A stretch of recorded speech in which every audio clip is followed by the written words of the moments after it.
All right, welcome to the koha-US general meeting. As I was just mentioning before the recording started, we have a fairly packed agenda, so we're gonna get right into it.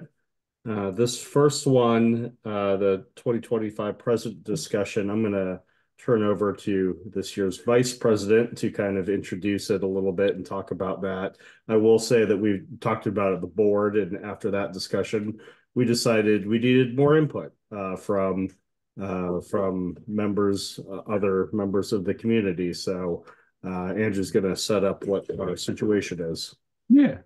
Hi, everybody. I'm Andrew. You've probably seen me before, but I'm your koha-US Vice President slash President-elect.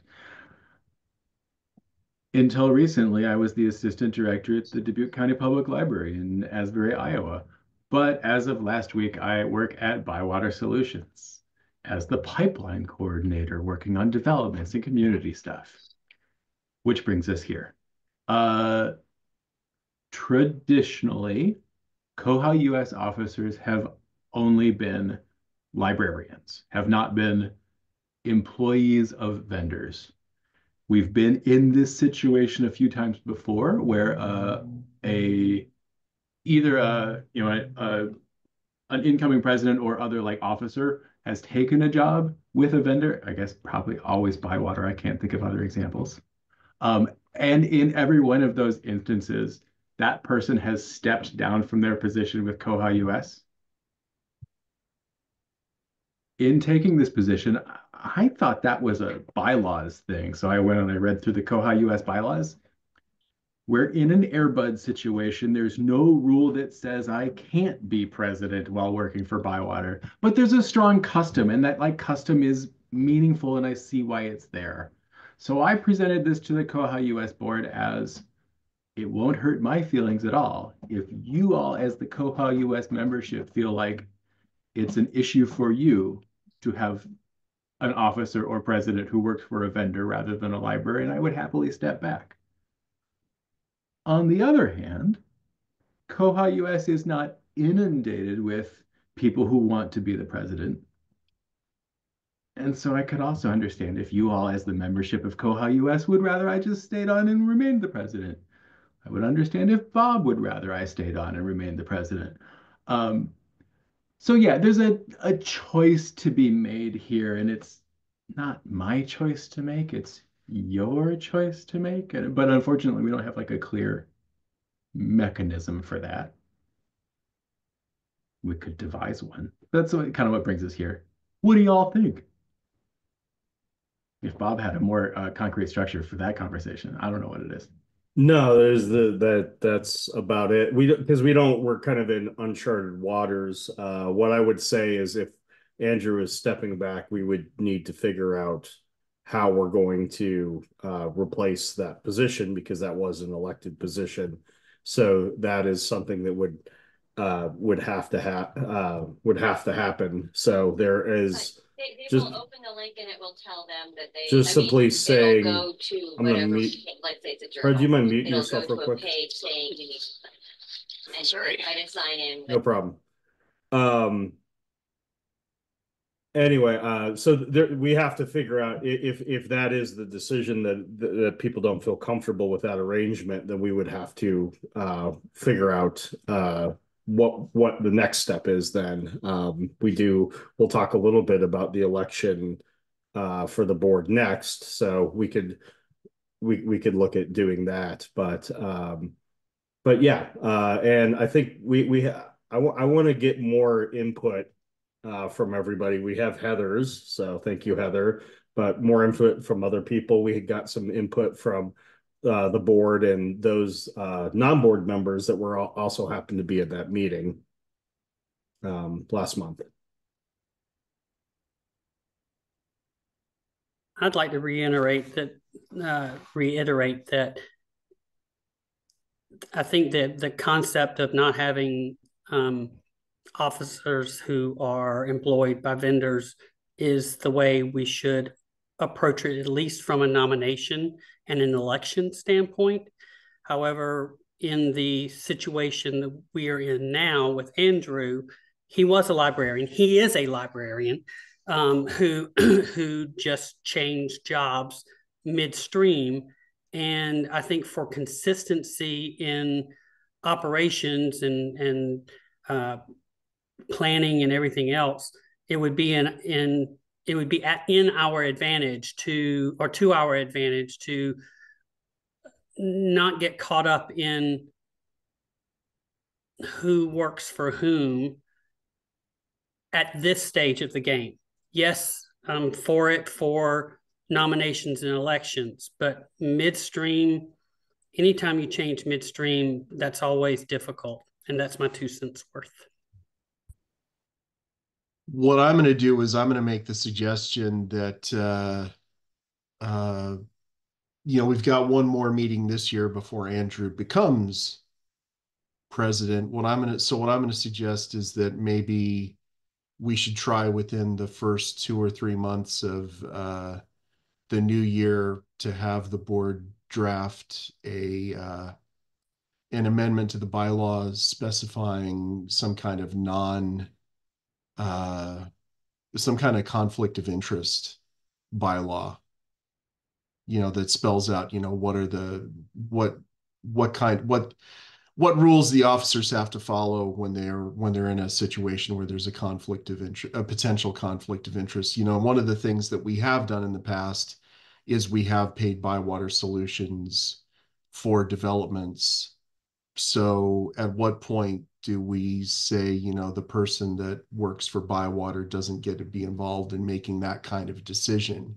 Or with any vendor, if we had somebody that worked for Equinox and we were planning on doing a development with Equinox, or that other company that we did the development with in Texas, at what point, something that says, when we have situations where an employee of a business that business is going to benefit from us spending money with them, that we need to have some kind of bylaw, some kind of rule about when the conflict of interest takes that person out of that decision-making process. I think that's what we should do moving forward, because I personally don't have a problem with this in this situation.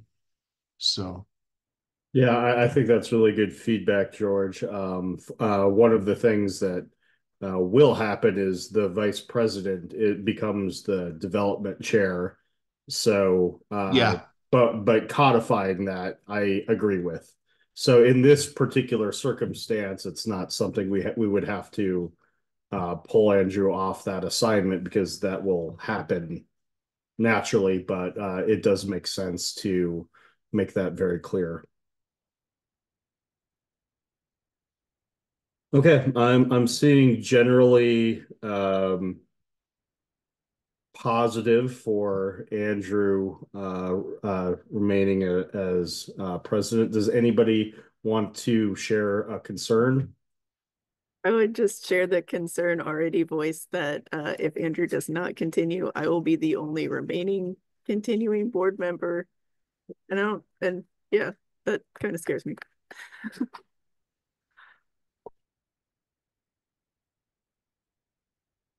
I don't want Andrew to stop coming to these meetings because, based on his shirt alone right now, I'm feeling like I need to go out and buy some fruit stripe gum. So we need to keep that kind of energy in the room. They still make Fruit Stripes gum?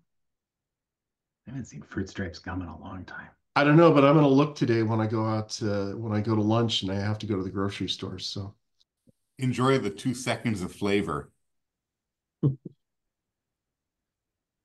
Also, There's quite a few places that sell retro style candy. Okay, since we're drifting onto the topic of candy, what I will say, I'll share a little bit. I think the board had pretty similar thoughts to this, that there were some concerns that can be addressed through like a method like what George proposed. So I think that's something we'll definitely explore, but generally there wasn't a great deal of concern that Andrew was going to lead this organization into doom or anything like that. That the conflict of interest was anything serious was avoidable. So I think what we have our board meeting next week. I would ask that if anybody didn't feel comfortable sharing a concern publicly, that they email the whatever my email is, president@koha-US.org.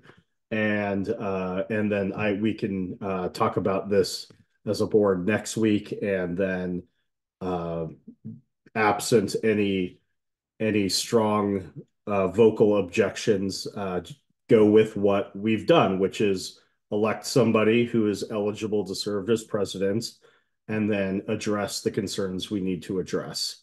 So I think generally that's going to be the plan, given the feedback we've gotten today. Unless there's we start to hear some other concerns that we feel we need to address. So I think we can go ahead and move on to our next topic, and that is next year's board. We did get people running for every position, so that is always great news. Doesn't always happen. So what I would like to do is, with those people that are here that have ran, I would like them to just introduce them a little bit, talk about what they're running for really quick and why. So in some cases, we don't have two choices, but I still would like to do that. So we'll start with you, Chip. You are running for vice president, and then eventually to take over from Andrew as president. Okay, hello, I'm Chip, and I work at Westlake Porter Library in Ohio, and I threw my name in the hat because the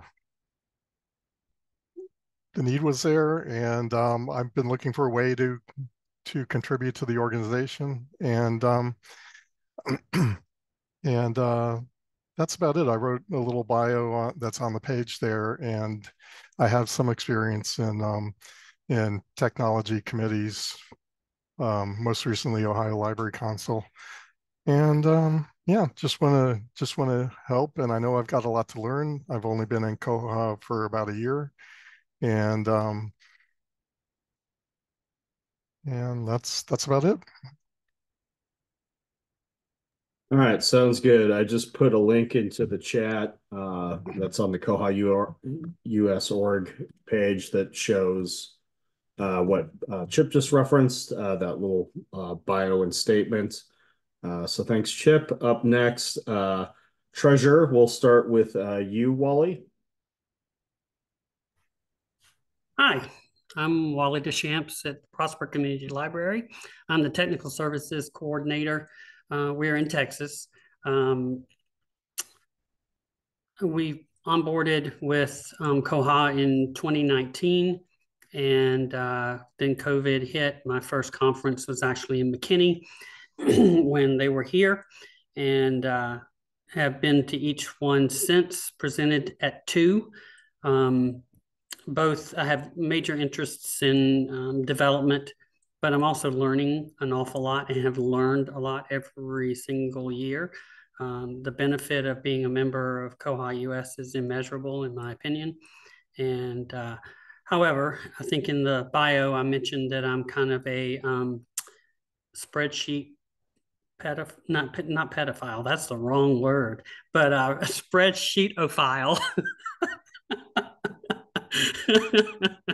And love checks and balances and things like that. But anyway, now that you're all going to go back and make sure, check the FBI files and everything about me, just know that I do have an interest in becoming more involved with koha-US, and have been given the green light from my folks in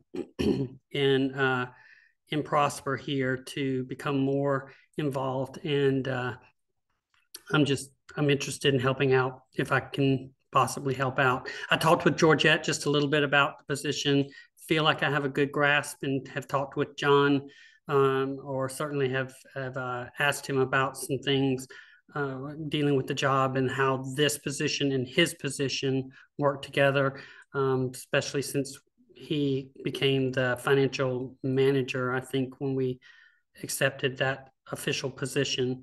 So anyway, I'm interested and would love to help out if y'all would like me to.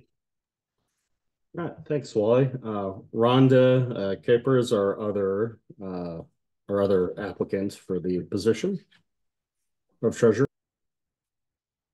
Hi, everyone. Yeah, I'm Rhonda Kuiper, and I work at the Round Rock Public Library. My name was thrown in for me. So there you have it. I'm happy to serve. I love koha-US, and I think it's a great organization. So I'm trying to decide if I should tell you about my first experience when I was in high school of being a treasurer of an organization, and it did not go well. They had to rebalance the books after I got done with them. But anyway, hopefully I've learned a few things since then. But yeah, I'm also very excited that, to have Wally, a first-time person. I've been on the board before, and I just love to see more people get involved in the community, but I'm also very willing to serve. All right, thanks, Rhonda. And then we've got member at large supported, Ed Veal. Hello, I'm Ed Veal. I'm happy to run as the supported member at large. I have worked with Bywater as an employee.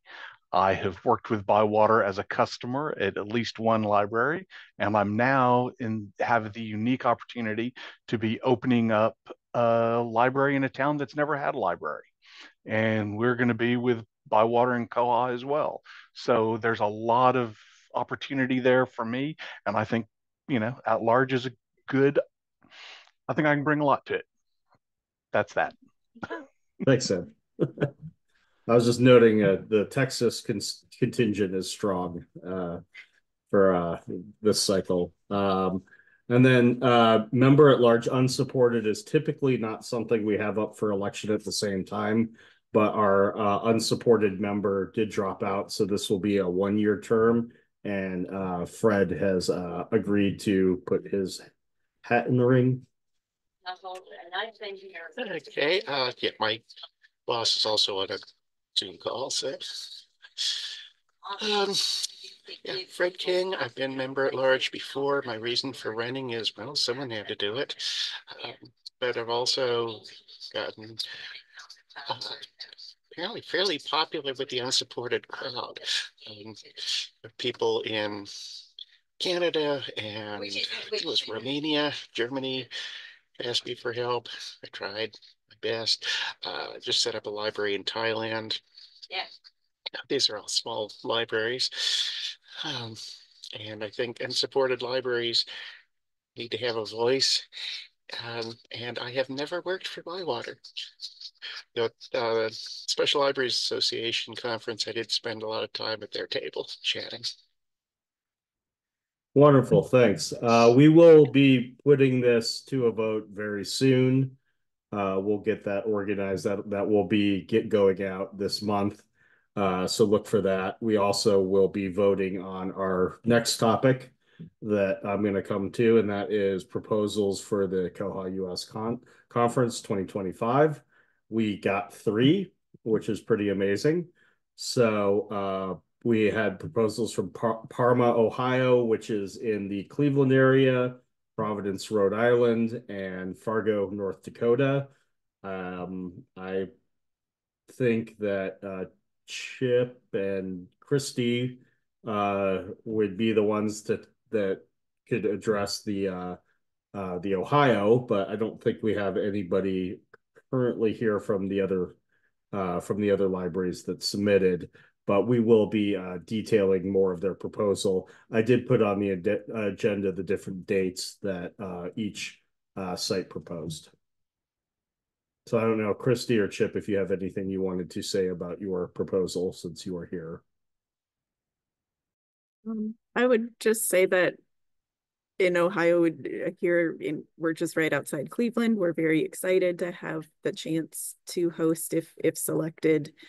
And we're it would be a joint hosting between Cuyahoga County Public Library and Westlake Porter. Both of us are on Koha, and we just, between the two of our systems, we'd bring a lot of energy and excitement to it. Yeah. So, go ahead. Oh yeah, I agree. I agree. Cleveland can be a fun city, and yeah, so that's about it.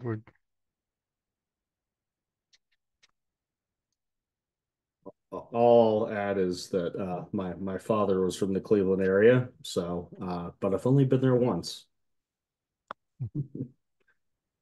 Um, so yes, that will all be on the ballot as well, as I mentioned, and we'll have more details about each of those proposals on that. You do have to be a member to vote. We are towards the end of the cycle of the membership, but if for some reason you're not a member and you really want to vote, we could, John will take your money, and we'll get you that membership. So you can there's still time to do that, but not a lot of time because voting will be opening real soon. Okay. Up next, I'm going to flip this back to Andrew so he can talk a little bit about the results of our last vote, which was selecting a development to put some funding towards with koha-US resources. Yeah. So voting on what to fund for development closed at the end of October. We had math, 19 votes total. I haven't gone through those and made sure that every person who voted is actually a member. I recognize all the names. I think you're all members. We'll find out. But barring some upheaval in the retallying process, mark modification templates adding support for indicators was the clear winner at like 57% of the vote. Once some kind mystery library stepped forward and funded the ability to move holds between bibs, that was our other front runner, and somebody else paid for it. So like, kind of removed the jeopardy from our whole election. So yeah, I need to pull up the official membership list and double check some people, but well, and then I need to talk to Bob and some other people about conflicts of interest because suddenly the next step there is like tell Bywater we're going to give them $4,000 for a development, and I probably shouldn't be the one to do that. Yeah, I don't think we'll have the vice president negotiate with the pipeline coordinator on this one. That is a whether or not that's in the bylaws. I think that's a pretty clear conflict of interest. So we'll sweet koha-US swag as a kickback. Get a hat and a t-shirt. So we'll figure that one out and deal with that appropriately. And but that's where we expect that to go. The amount of money we have isn't enough to get that development fully funded. So we're not like making that ship start right, making that train leave the station. We get my metaphor right. But we're helping it along its way. Yeah, Heather's really jazzed about indicators. Okay, a couple other things that we do want to address. There is a new Circ Sig time, and I don't believe we have either of the leaders here. Christy, since you updated the calendar, do you recall when that is? I believe it is the last Wednesday of the month. Let me take a look at the calendar. Yeah, last Wednesday of the month at 12:30 p.m. Or make that the fourth Wednesday of the month. Yeah, so not on December 25th. There's no meeting then, but then picking up on January 22nd. Yeah, so it's always the fourth Wednesday, not the last Wednesday. And that has a little bit of a change. John Frederick is still going to be one of the facilitators or the SIG leaders for that meeting, but Georgette is moving over to do that as we have Lauren Denny is helping out with education. So a little bit of a shuffle on some people that are still involved with things, but they needed to find a new time. So we also have a new SIG, and Lizette is here. I saw you still here, Lizette. Huh, There yes. you are. I see you. Would you like to talk about baby devs? Yeah, so this came out of the koha-US conference this year. We were talking about um, kind of how the development process works in the Koha community, and there were people who are interested in learning more about the development process and also like testing bugs that can't be tested in the sandbox. And so we have a new Baby Devs SIG where if you're interested in testing or doing code in Koha, it's great for that. And we're going to have our meetings on the second Thursday of the month at 10:30 Pacific / 1:30 Eastern. I don't think they're on the calendar yet, but they will be soon. And we have a Google group, which will also be linked on the website soon. Yeah, great. Thank you. I'm excited to participate in that. Can I add that one. one special interest group message, Bob? Yeah, of course. The Consortia Special Interest Group normally meets on the fourth Thursday of the month. And this year in November, well, every year in November, that happens to be Thanksgiving Day. And this year in December, it's the day after Christmas. So I'm going to be sending out an email to everybody saying, we need to pick a different day. And we've decided just to have one meeting for November and December. And so I'll send that out. I'll try and send it out this week. And we did pull that off the calendar because since I was at that consortium meeting, I was able to tell Christy to pull that off the calendar for November. But we'll update the calendar as soon as we have a new date for the consortium meeting. Okay, thanks. All right, let's move on to our special guest who joins us from Sweden and has been patiently waiting to talk to us. So Ola Anderson, and I don't know exactly what you're calling the I called it the Swedish Koha user group, but you might have a different name. But he's going to talk to us a little bit about what we're doing, what Koha libraries are doing in Sweden. Yeah, thank you, Bob. Thank you. I wish to say first that I would like not to record this part of the session, if it's okay. Yeah, we could pause that. Thank you. Just So wait Sorry, a hold second. on. Gotta pause the recording. Okay, one of the things I skipped over because I wanted to didn't want to have our guest wait too long was announcements. So I'm going to circle back to that. Does anybody have any announcements that they want to present to the group?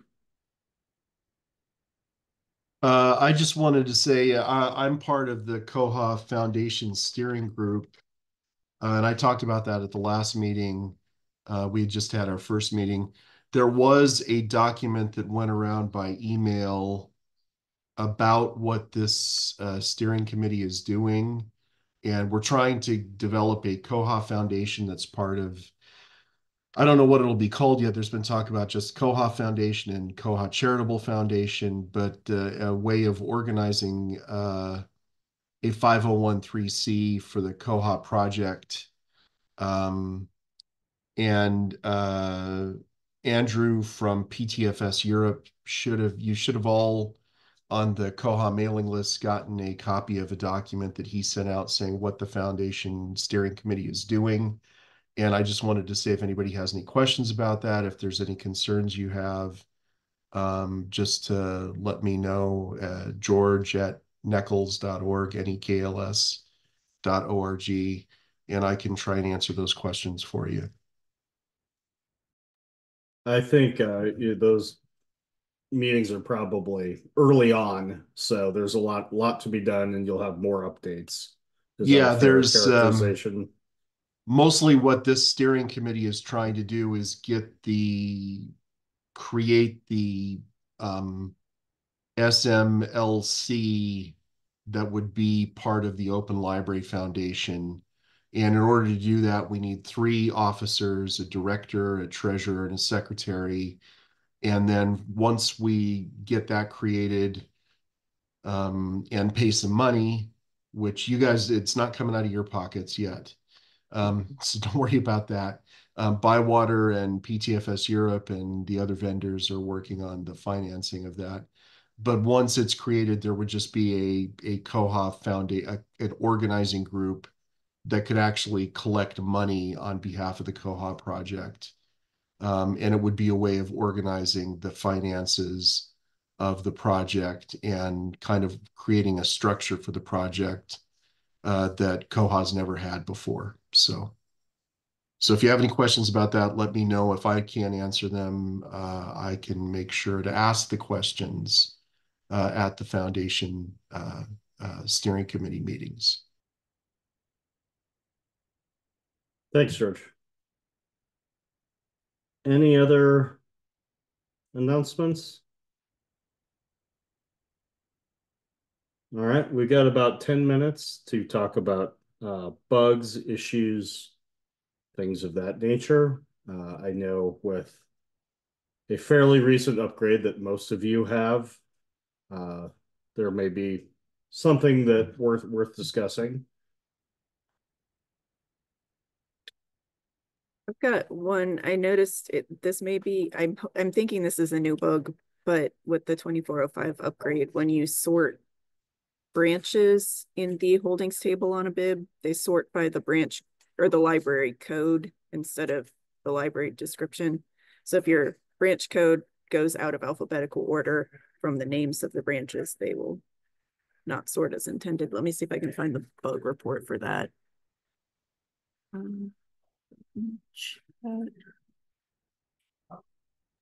Lucas told me he was working on that yesterday, but he didn't say it with the like profound confidence of I'm licking this thing. It was more like, oh boy, I'm chasing this one around. Although then we did find it is Lucas and I talked about this some yesterday, and since it was since before it sorted by branch name, he was pretty confident yesterday afternoon that he should be able to get a patch filed for that pretty quick.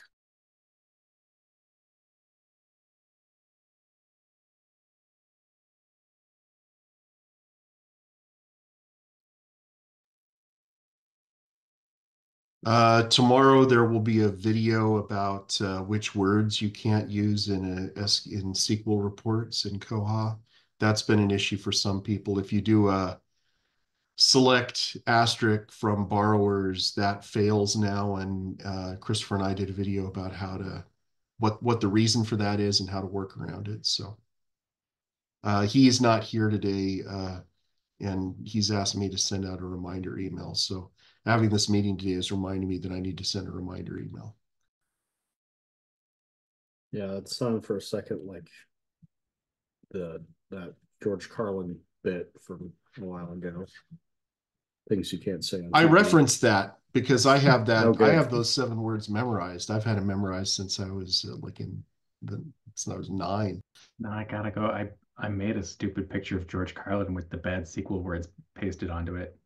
I gotta go find it, print it, and stick it on the wall. Well, if it's more than 6 months old, it's missing 4 words. So that's probably true. Do you know, George, if anyone has filed a bug to make select star from borrowers just work? To make what? To make select star from borrowers just work. Like it seems like there could be a follow-up bug to say, hey, when I ask for select star, just leave out the dumb password column that you can't show me. As far as I know, there's no they haven't done that. The way that it was added to Koha is like the drop update, those other words. Originally there were 6 words in that Perl module that you can't even save a SQL report that has these 6 words in it. But now they've added 4 new words, but they're words that are related to column names. But then they also created a allow list for some variations of the word password. And so because of the way they wrote it, I'm not sure that there's an easy answer to that. Cool. Thank you. Well, speaking of Christopher, he wanted me to bring up this bug, which I have very little context for, but it has to do with a CSRF protection. And the issue Christopher brought up was if you check in an item on the staff screen when it has timed out, after you log back in, it doesn't complete the check-in. So that is just something he wanted some discussion on. Yeah, so it has to do with that timeouts. I think that the way I could see that being an issue for some of our libraries, but Conversely, if you have left an action uncompleted at the end of your day, and you leave for the day and you come back in and you click, like you refresh that page, do you want that action to complete?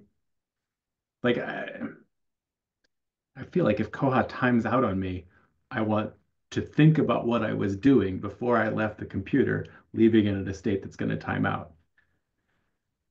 I suppose his example was more like it's sitting on the check-in page. I leave for a number of hours. I come back. I scan in a barcode without clicking anything, which is a little different. Yeah, and it's going to depend on how long the timeout is set for. yeah, If we you're have timing out after 2 minutes, then that's going to be a different situation than if you've got a couple yeah, I mean hours. that would definitely be one thing that could be adjustable for sure. But that can also potentially create other security issues. So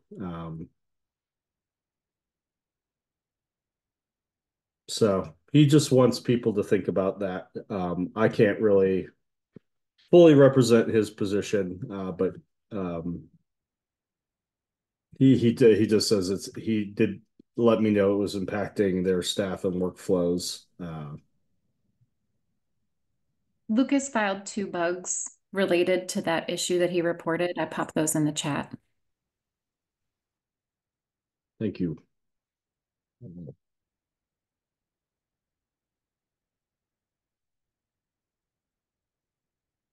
Okay, yeah, they seem pretty straightforward. But there's some discussion on there. Like I could see somebody saying, is that something that should be changed to the bug that says actions don't complete after logging back in after timeout? So I would encourage you, if you have a strong opinion on this, to jump on that bug and comment on it, because that's the way we're gonna sort out everybody's needs the best.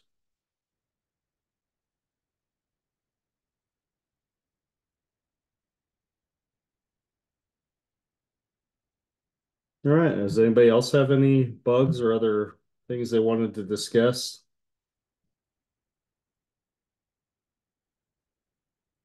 I know I was a little cagey on the exact timeline of when the vote was going to go out, just because I think I need to remember on the bylaws if there's like certain notices we have to provide and stuff like that. I don't remember off the top of my head, but it will be this month, I assure you, and we will. Oh, John's in meeting. John knows things. John's not commenting on timelines, but John is Okay. commenting on the fact that the membership roster is completely up to date. 117 people, although sometimes people get bounced for reasons unknown to them and unreported to us. So if you believe something's been sent out and you did not get it to the members' mailing list, please contact one of the board members. Is it 117 people? That includes all of the board positions. So the actual list says like 120 or 123 or something like that. If you go to the Google group where we administer the membership list.